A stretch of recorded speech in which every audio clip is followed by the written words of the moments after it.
So this is the emotion roadmap. Take the wheel and control how you feel. And this is the second time we're live on the air. I'm Chuck Wolf, and I'm the host.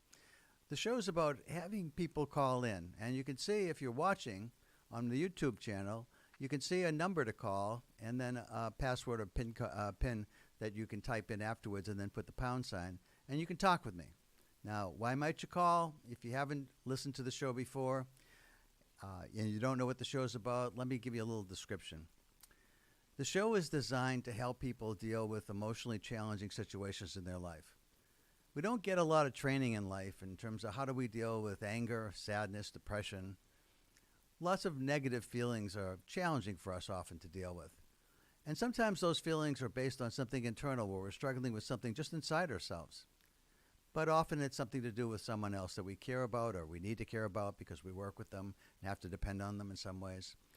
And so whenever we have conflict or we have decisions to make that are going to impact people and some people negatively, and we have lots of things in our life that might challenge us and feel like we're uncertain, and sometimes we feel stuck and doubtful about really what's the right thing to do.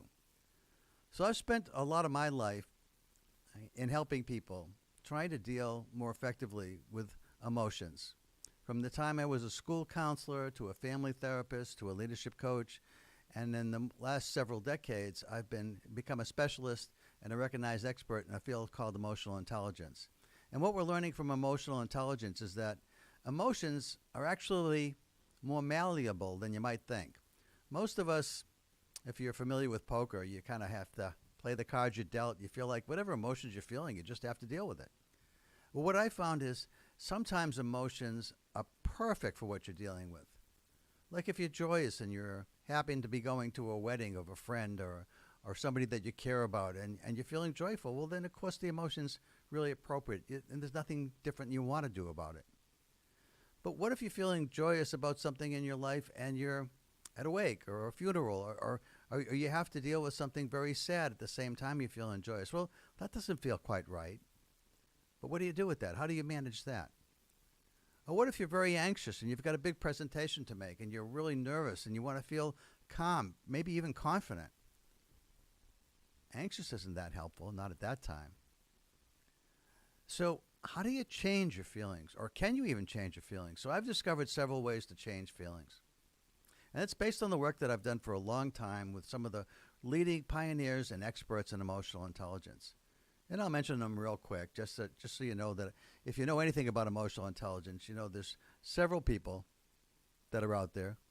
And looks like, thanks. I wanted to give you the number to call in case you want to call. But there's several experts out there. Possibly the most well-known person is a fellow named Dan Goleman, who wrote a book in 1995 called Emotional Intelligence, Why It Might Matter More Than IQ. And so Dan really introduced the topic to the general population. But before Dan, there was a couple of psychologists that started talking about emotional intelligence in 1990, actually. And those two people were named Peter Salovey and Jack Mayer. Peter became president of Yale University. He's back in the classroom right now, but he was 10 years president of Yale University. And Jack's a professor of psychology at the University of New Hampshire. And Peter, Jack, and a friend of theirs, David Caruso, asked me to work with them back in the 1990s to help them find ways to make emotional intelligence useful to people. And during the time that I worked with them, I discovered that there's a way to help people understand how to be smarter about the emotions they're feeling. Now, it's always important to recognize that your emotions are designed to be helpful. They're designed to inform you, to warn you sometimes of impending danger, or that to be on the alert, or to recognize when someone is threatening someone else that you care about, or threatening your job or your property, or in some way, your emotions are designed to be informative, and they're part of our evolutionary system. I actually learned that from Peter Salovey. Now, that's nice to know, but what if what you're feeling isn't really helpful for what you're trying to get done? Like, you might be really angry with something that happened at work, but you also need your boss. And one of the things that I've got to learn is how to pay attention to my cell phone if before I go on live streaming. So I'm going to take a moment and just shut this down. So I am not going to be dealing with this again. Sorry about that. So let's see. And this will take me 1 second. Done. So what I was saying was that this idea of emotions working for you and working in a way that's really helpful to you is really important to understand that the emotion you feel at a particular moment in time might not be the best emotion. That's one of the other things that the science of emotional intelligence has taught us, is that there are some emotions that are ideal for certain tasks that you have. Well, what if you know what that emotion is, but that's not what you're feeling? You're not feeling it. How do you get from what you are feeling to what would be ideal to feel, or at least better to feel? And that's what the emotion roadmap's about. That's what I created. That's where I entered the scene as somebody who had expertise in taking theoretical knowledge and making it come alive for people. So I help people. I help people deal with their bosses. If their bosses are, driving them a little crazy, maybe it feels like you're micromanaged and the person won't leave you alone, and you're trying to think, how can I say something to my boss without getting in trouble? But I'm tired of him or her just looking over my shoulder when I'm trying to do stuff, and it just seems wrong to me, and I feel like I'm competent, but they don't think I'm competent. How do I fix that? So I've had people call and ask me questions like that. I've had people call and say, I got this person I work with who doesn't get me what I need on time. So I'm being criticized for being late with what I'm supposed to produce, and I pointed out, well, I can't get done what I need to have done if it's not on my desk on a timely basis, and no one's helping me deal with that other person, and they're just being critical of me. What do I do then? So I've helped people with work situations. I've helped people deal with siblings. I've helped people deal with aging parents. I've helped people deal in their communities with problems in the community. It really doesn't matter to me. If you've got something in your life where you feel challenged and concerned, and you want to feel empowered and able to do something different, I like to use the tagline, take the wheel and control how you feel. How do you do that with emotions? Well, an emotion journey starts by knowing where you are and knowing where you want to get to, and knowing what steps you have to take to begin that journey to get started. And that's what I want to help you with. So I've actually had a radio show now for a number of years, for 16 years actually, on a community public radio show that is been on air. It started in 2009, and it's called the same name, Emotion Roadmap, Take the Wheel and Control How You Feel. I've had lots of people call me over the years. And so I'm doing this live stream in hopes that people will find me here on Simsbury Media and on my own YouTube channel, CJWOLFE5. And then if you're watching this and you want to talk to me, you can look at the number online. But if you listen, I'll give you the number. I'll read it. The number is 409-444-2499. I'll give it to you again. 409-444-2499. And when you put that number into your phone, you then are going to be asked for a PIN. And I'll give you the PIN now, too. I'll read the number once more, and then I'll give you the PIN. 409-444-2499. And the PIN is 999-648-224 and the pound sign. And so if you get that, you are going to be have a chance to talk with me here live at the show, and I can help you. And by the way, the reason for doing the show like this and doing it as a volunteer is because I really like helping people, number one. I really enjoy making a meaningful difference for people in their lives if I can, and often I do. So even though you might be stuck with something that's been riding or causing you a lot of concern for a long time, and you've been riding with it for a while, and I want to show you how to take the wheel and control how you feel and go in a different direction. Take a different pathway, a different road. That's the concept of a roadmap, to get from one feeling, what you are feeling, to what would be ideal to feel. That's the goal. So, again, if you want to call, the number is 409-444-2499. 2499. And you can see it on your screen. The pin is 999 648 224 in the pound sign. So let's see if we get any callers. The last few times we've been on the air doing this, I guess this is actually the third time because we've had two callers at two different times. The callers were different. One was a fellow who was in the U.S. Army, a fellow named Jack, who was just finishing up his tour of duty and about to try and find a new career outside of the Army. And we talked for a bit, and by the time we were through, Jack had a plan. He felt pretty good. He had a mentor he was going to seek out. He had some college courses that he had left to take that he was going to use the GI Bill for, and he had a major he wanted to take, and a profession he wanted to join. And he had an uncle who he thought could be really helpful to him. And by the time we were through, he was feeling really grateful and maybe the word's empowered to take his current skill set and to grow that skill set and to change and transform into something where he was dreaming about being a particular role as a teacher, and that was the goal he had. And we found a way in our conversation together to help him find kind of a roadmap to get there. So, again, we're hoping that somebody calls. It'd be nice to get a call. So that was one call. We had another call that somebody had a hobby that was problematic for him, and we talked about the hobby. It turned out that I'd had a hobby that wasn't all that different and had a similar problem in my own life at one time.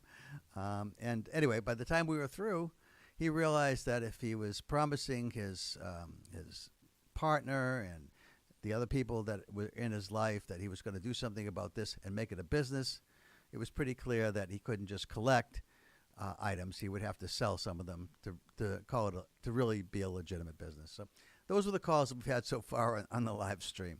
So if you've got something going on in your life with your business, if you're a business leader, one of the more recent phone calls I had on the radio show recently was a lawyer who was running a small law firm, and he was very nervous about the role artificial intelligence is going to play and how it might actually take away some of his business from his firm. And he, in the past, whenever he had a slowdown in business, he would feel a bit anxious but not overwhelmed by that anxiety. And more recently, he was feeling overwhelmed. And his wife actually suggested he call me. And by the time we were through, he was feeling great, and he felt like he had a plan, and he felt like he was going to take a deep dive himself into artificial intelligence and start, instead of being fearful about it, dive into it and learn about it and see what you could use yourself. It may mean that you can do things quicker for people. With legal expertise, some people are going to look at some of the things that AI are going to come back with and not know if it's legal and right. But your firm can research that and correct whatever might be out there, and also use AI to assist you in research and in marketing and all kinds of ways. So anyway, the goal for the show is to have you call in. So while I'm waiting for somebody to call, in case that doesn't happen, and that's happened in the past, I'm going to just talk to you about some things that I think are important to understand about groups. And talk to you about when does a group become a team. I like to come in with topics that I think are important for people to understand that impact almost everybody. Most of us in different times in our lives are part of groups. And sometimes those groups feel very special to us. And they feel like they have a feeling like we belong. People care about us there. We understand what's expected, and we're good with that. People act on what's expected. And when people break a group norm or a particular behavior is inappropriate to what the group is, maybe it's unspoken, but what everybody seems to know about the group. When a group norm is broken, people address it. They don't leave it unchecked, because it's important for people to feel like they're part of a team, not just a group of individuals just happen to be gathered together, but a team where everybody supports one another, cares about each other, and everybody feels like they belong.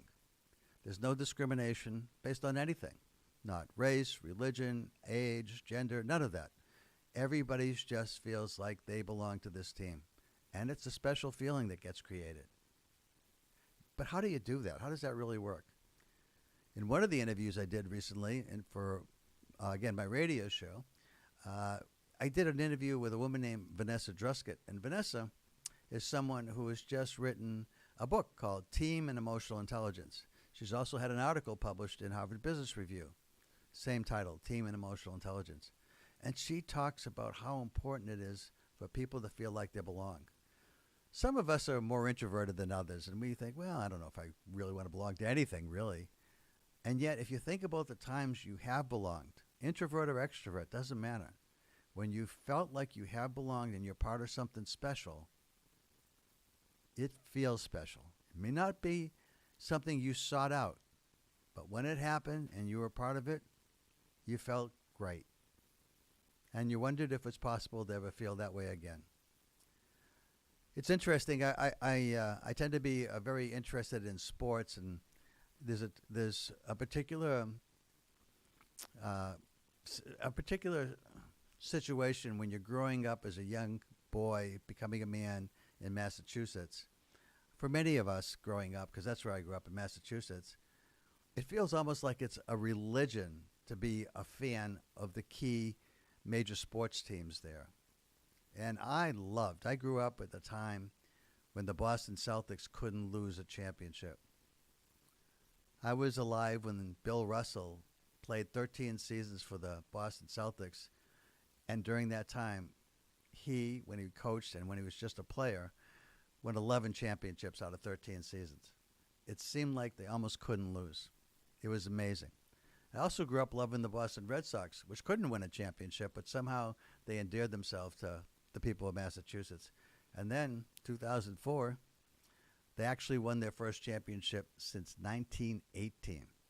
So a lot of people lived their whole lives and never saw the Red Sox win a championship. We've seen a bunch of them in recent years. And more recently, my wife and I go to a lot of New England Patriots games. And we watched Tom Brady, who was, they call him the GOAT, the greatest of all time. He was such an incredible player that you knew when you were at the game that if you were down like he was in one of the Super Bowls against the Atlanta Falcons, it was 28-3 going into the third quarter, and yet you knew Tom Brady never gave up. And he made everybody on the team believe that you can't give up because we still got a shot at this thing. And he actually won. He came back and won that game. Pretty remarkable comeback. But in any case, the Patriots for a lot of years now have underperformed. Since Tom Brady's left the team, they've had losing records almost every season. Their coach is now gone that was part of that dynasty. And they've had a new coach a year ago, and they didn't keep him because he performed poorly. Nice fella, but didn't do well as a coach. He'd never coached before, and unfortunately it showed. And now they have somebody there that is building an emotional culture, and everybody loves playing for this guy. His name is Mike Vrabel. If you get a chance to watch any of the New England Patriots football games, I think you'll see. If you hear any of the players talk, they adore this fella. They feel like the culture he's building makes them feel what I was talking about. They all feel like they belong. At the end of every game, he comes down to the tunnel where they all come in after the game is over and shakes every player's hand. Has something to say to everybody. And that's whether you win or lose. But they're winning. They just won 5 in a row. And all of a sudden, from being, kind of one of the worst teams in football, they're now one of the best. I don't know if it's going to last. I don't know if it's going to be a whole season. I don't know if they're going to contend in the playoffs. But it's amazing to see what a culture where you focus on how people feel generates in terms of how people perform over time. And just the opposite when you have a coach that nobody really respects. You can have the same players and still lose regularly instead of win because people don't feel like they belong. They feel like maybe other members of the team aren't trying hard, the other people aren't accountable, and so forth. So anyway, I thought I'd talk a little bit just about teams, and hopefully you're getting some ideas. If you run a team, if you're a team leader, if you manage a team in a workplace, if you own a company, if you're a small business person, one of the things I did with small business people is I helped a company in the Midwest, truck drivers and warehouse personnel, to understand that shared feelings, if we can create shared feelings that we all want to feel. And I asked them, what kind of feelings do you think you want to feel? What do you want to share? I want to feel proud. I want to feel appreciated. I want people to feel accountable. I want people to feel smart, confident, competent. I got a whole bunch of feelings I want people to feel. And if you're all feeling that way, what's different? Well, if we're feeling the way we want to feel, then I wake up in the morning and I want to come to work. I enjoy being at work. And hopefully I'm feeling the same way about going home, but I know I'm feeling that way about work. So one of the things that I think is important to understand is that feelings matter.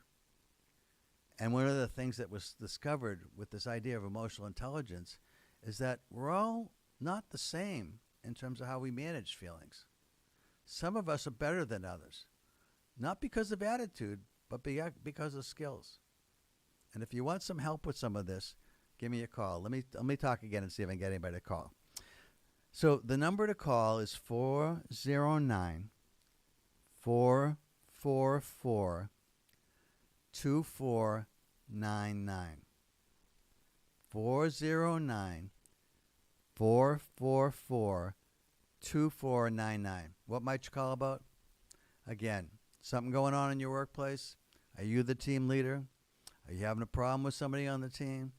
Are you concerned about whether or not you're stepping up and being the kind of team leader you'd want to work for?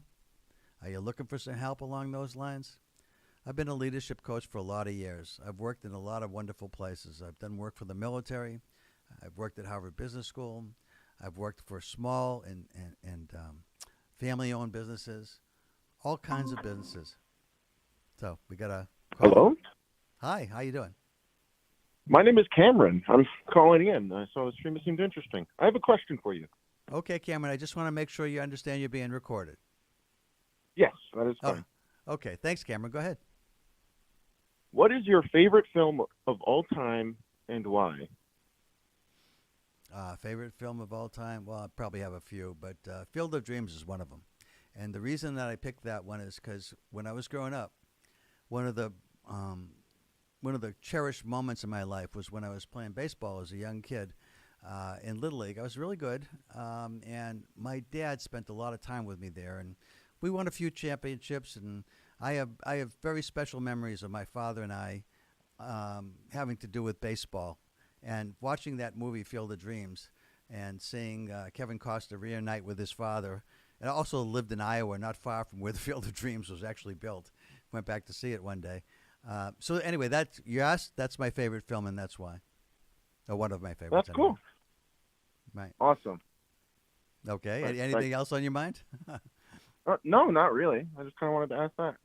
Okay. All right. Well, thanks for the call, Cameron. I appreciate it. You're welcome. Okay. Take care. Bye-bye now. Well, that was an unusual question that I fortunately had an answer for. Okay, so again, if you want to call in and you got something that you want to ask for some help with, again, or you just want to talk to me, that's fine too.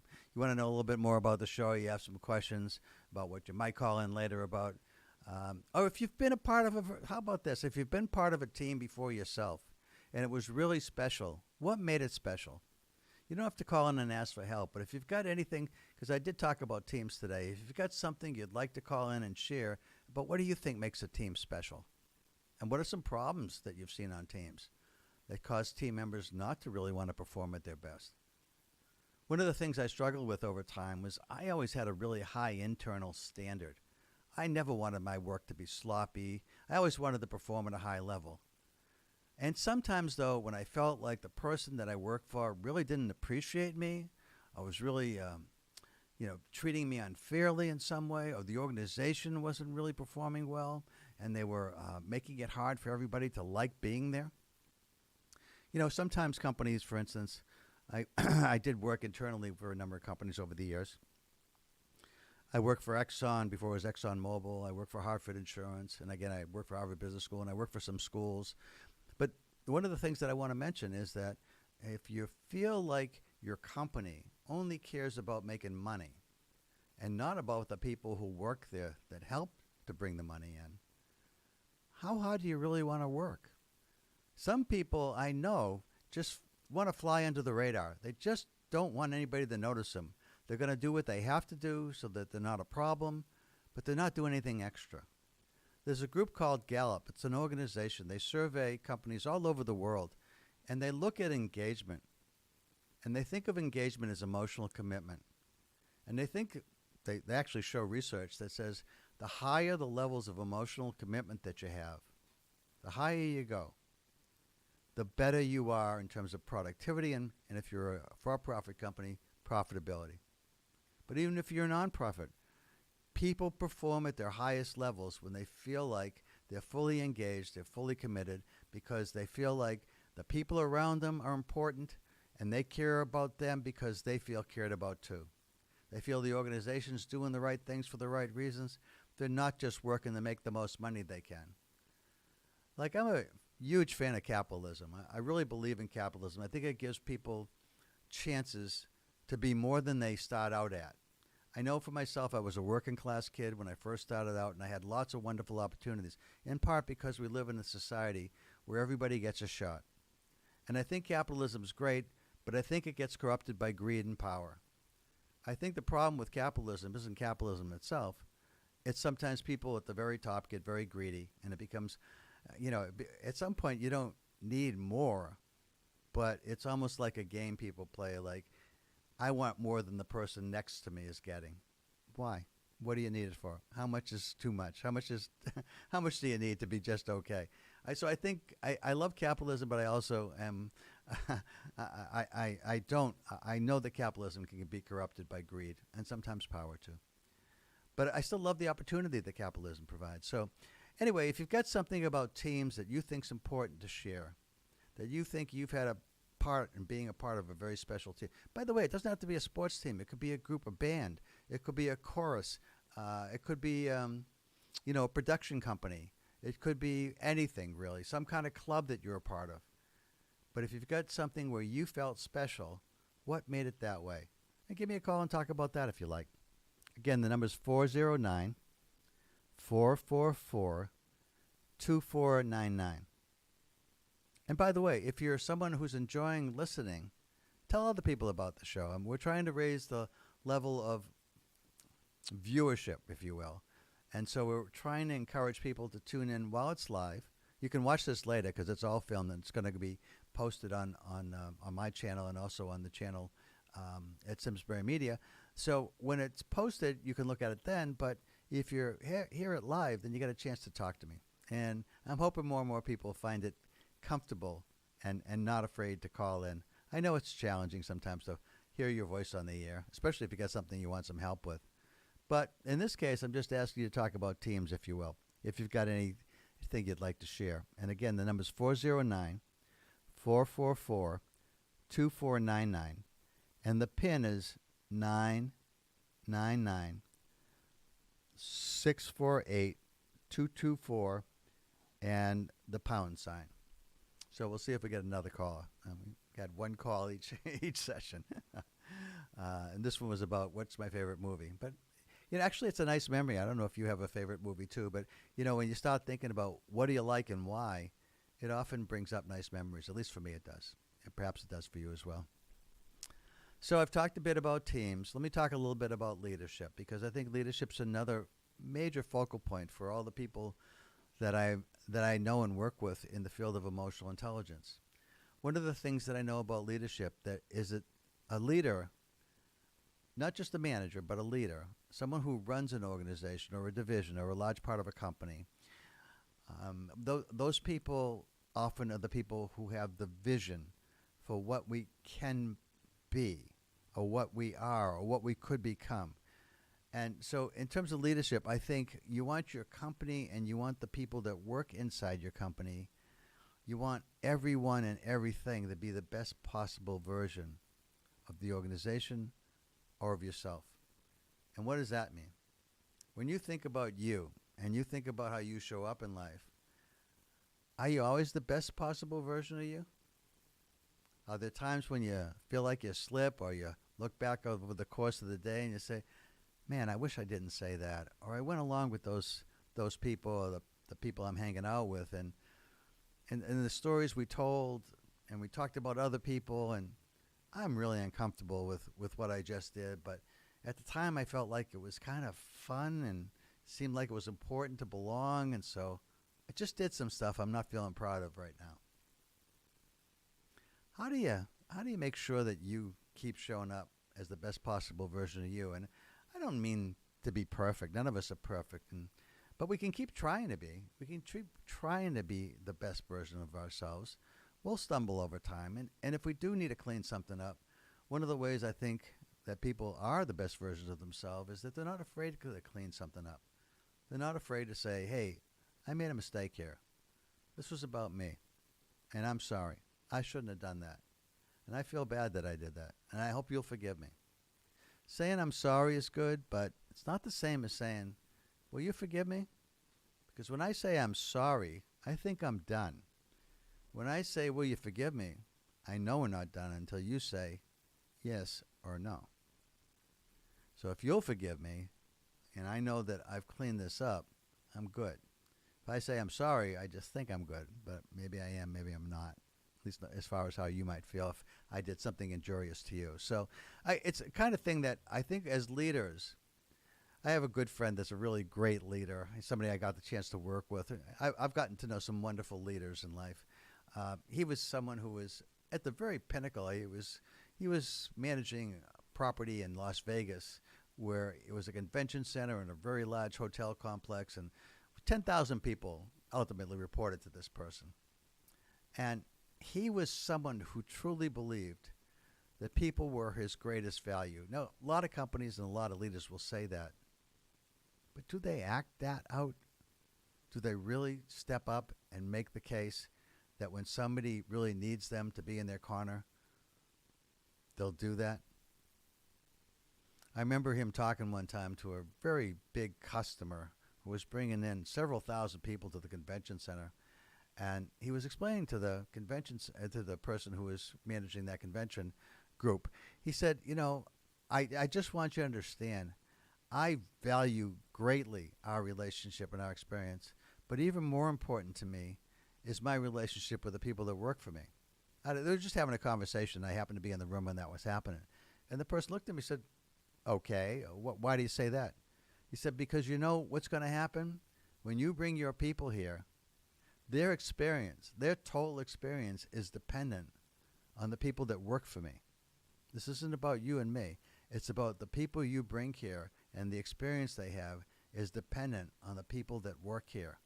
That's why I care so much about them. They are going to make or break the experience for your people. And the better we treat them, the better they'll treat you. Now, a lot of people might say those words, but he actually lived them. So when I think about leadership, I think about before emotional intelligence existed, he knew how he wanted people to feel. He got it. He got it right away. He was one of the smartest leaders I've ever worked with. It was a pleasure always to work with him. Still get a chance every once in a while to work with him still. He's off doing some great things now. He no longer works for anybody. He's got his own resort that he's created, and that he's in charge of, and he loves sports fishing, and he takes people sports fishing these days. He's having a ball. So, but I have worked with other really good leaders. One of the leaders I worked with was somebody in Simsbury at one time who worked at Ensign Bigford, and there was some issues with unions, and somehow unions come into being because people aren't happy with the people who manage them. I don't think anybody wakes up in the morning and says, let's have a union if everything's going great in a company. It's only typically, I should say, I can't say always, but typically unions are formed when people feel like managers aren't listening to us. They just ride roughshod over us. They don't really care about us. We need a union to protect ourselves from our managers. We don't see ourselves being aligned. Well, I had the chance to work with somebody who was at Ensign Bigford at a time who said, I want to change that dynamic. I want the union people to feel like we're all on the same team. I want to create a vision where we all participate in saying what we want to have going forward, how we're all going to work together, how we're going to be together. So that's one of the things that I spent some time with, too, was thinking about how do you get groups that might feel adversarial to start talking and communicating with each other in ways that everybody feels really good about the relationship. How do we create that? So I've been talking a lot, and I'm actually hoping that there's somebody out there that's listening that wants to pick the phone up and make a call before we close out. We got a few more minutes today. So if you got a chance, and you want to talk about teams, you want to talk about leadership, you get some questions yourself and about your life, you want to talk about families, you want to talk about communities, I'm really game for anything because it's really fun for me when someone calls in and I got a chance to try and figure out, okay, what's going on? Let me hear the summary. Let me understand who's part of that summary, how each person's feeling, and how you'd like them to feel, and let's see if we can help out and create some kind of possible solution for you before we close off.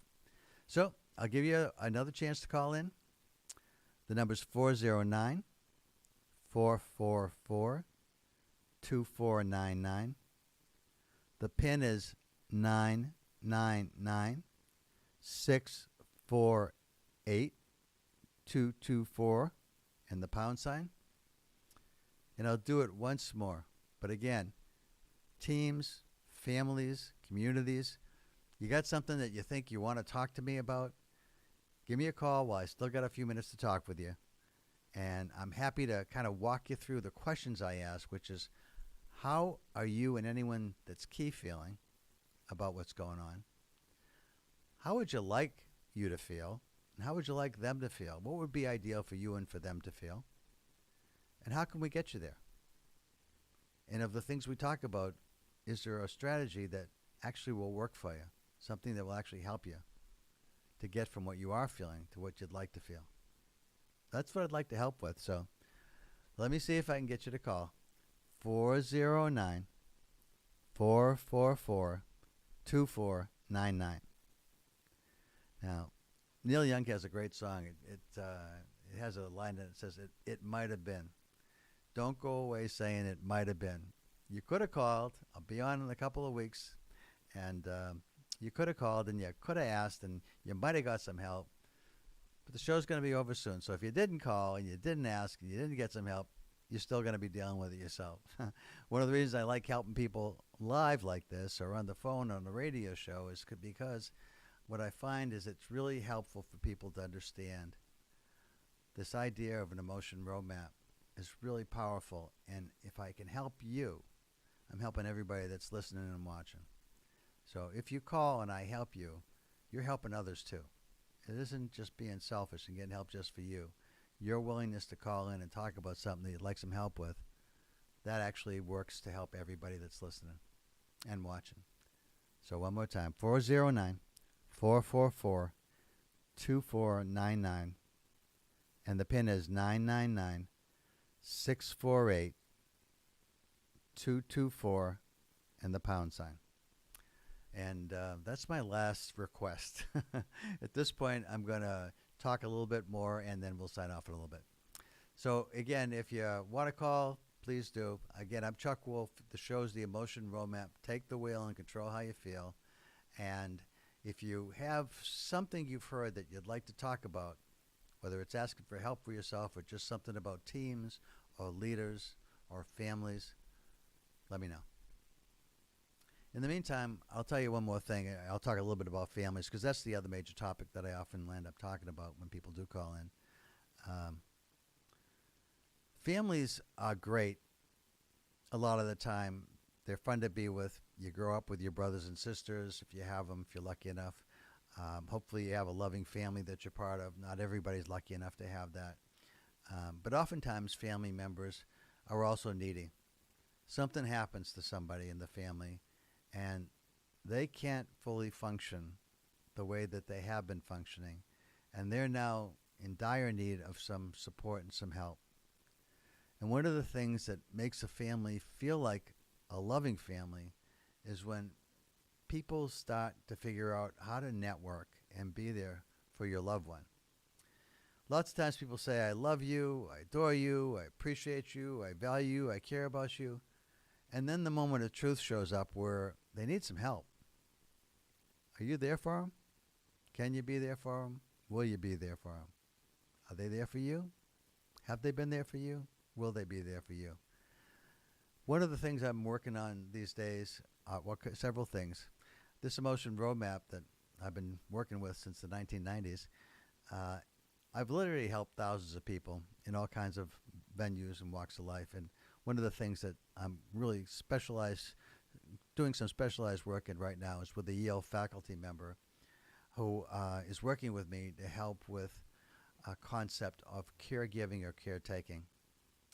Sometimes, as a parent, you have a child that obviously needs care, but sometimes special care, special needs, some disabilities in some ways, illnesses. They need some special care from you. And maybe that care lasts a lifetime. It isn't going to change. They aren't going to grow up and have the wonderful adult life we hope that all our kids have. Sometimes it's a partner, a spousal partner that's been great. You've done everything together, and now the person can't. Some kind of progressive illness shows up in their life. Dementia shows up. Something stops the joyride that you've been on, and you have to deal with that. A long, long time ago, I worked with a psychiatrist as a family therapist. And he said, a lot of people, this was back in the 60s and 70s, long time ago. I'm old. I've done a lot of things. And they talked about unconditional love. And he said, this unconditional love of these 20-year-olds with each other is like, it's almost silly for them to say that. Everybody's really attractive when they're 20s and 30s, and everybody's kind of pulled together. It is attraction, it's lust, it's love at some levels, but that's not the same. Unconditional love, he said, is when you've been together for 70 years and your person that your partner is sitting in the rocking chair across from you and they need to have their diaper changed. I know that's a sad thing to say, but sometimes that's what happens, and you're there for them no matter what happens, no matter what's going on. So I encourage. Oh, I got one more caller. Go ahead. Who's on the air, please? Hey man, I really like everything that you've been saying. I was just wondering what your favorite music album is. Oh, there you go. Okay, well, can I first ask your name and just to remind you that you're being recorded, okay?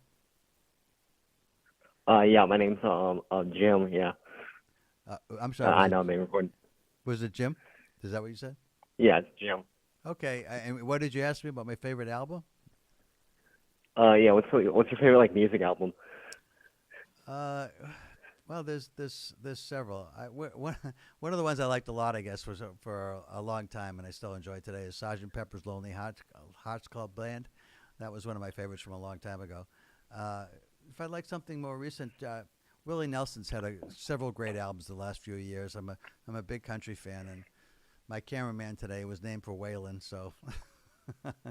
So that's anyway. Willie's got a great one of the songs Willie has that I think is a great thing to talk about towards the end of the show. Here is he's got a line in one of his songs. He says, "Treat every day as if it's your last, because one day you're gonna be right. Treat everyone the way you want to be treated, and see how it changes your life." And I love that. I think I've been a big fan of Willie's, and that's I think 2023. So that's a more recent one. Does that answer it? Yeah. It How about does. you? Yeah, I really like that outlook on life. Thank you. How about you? What's your favorite album? I really listen to a lot of the Strokes. You have a favorite group? I'm really partial. Yeah, they're called the Strokes. I listen to my favorite album from them is This It? Okay. And why is it yeah. your favorite? Is there something about it is it just the music, or is it the words, the lyrics? What do you like? I mean, the lyrics are always great, and they always really hit. But I don't know, some of it is a little nonsensical, and also just the vibe of it. They almost have purposely bad quality. Oh, really? They do that on purpose. Oh, that's part of who they are, I guess. That's the way they kind of differentiate themselves a bit. Yeah. It's really great. Okay. That's cool. Hey, let me, as long as I get you on the phone, Jim, you ever been part of a team that you thought was a really good team? Let me think. I would say yeah. I've had some like really good flight instructors. Oh, do you fly? Yeah, I do. Oh, that's interesting. So when you have now you're probably a private plane, not a crew. It's flight training. During flight training, it's kind of a crew environment, or at least it's inspired to be like a crew environment since I'm in commercial training right now. Oh, that's really interesting. So I think one of the things that's actually been studied for a number of years about teams is crew pilot works together, and how important that is for the safety of anybody that they might be carrying on a commercial plane, for sure. Yeah, it is. Yeah, it's called crew resource management. Actually, Well, that's it's that whole interesting. art. Yeah. Well, listen, Jim, thanks a lot for the call. I guess this is probably about time for me to sign off. So I appreciate the call, and thanks very much. And if you like the show, tell other people about it too. Okay? I'm on there every other That. Tuesday at 5 o'clock on this channel that you're watching. Thank you. I will. Okay. Thanks a lot. Bye bye now. So that's the show, folks. Thanks very much, and I appreciate it. I want to thank Waylon for being my cameraman today, and for Cole for setting this all up, and Keith for allowing all this to go on, and looking forward to it, and hopefully we'll do this again in a couple of weeks. Thanks, everybody. Bye-bye.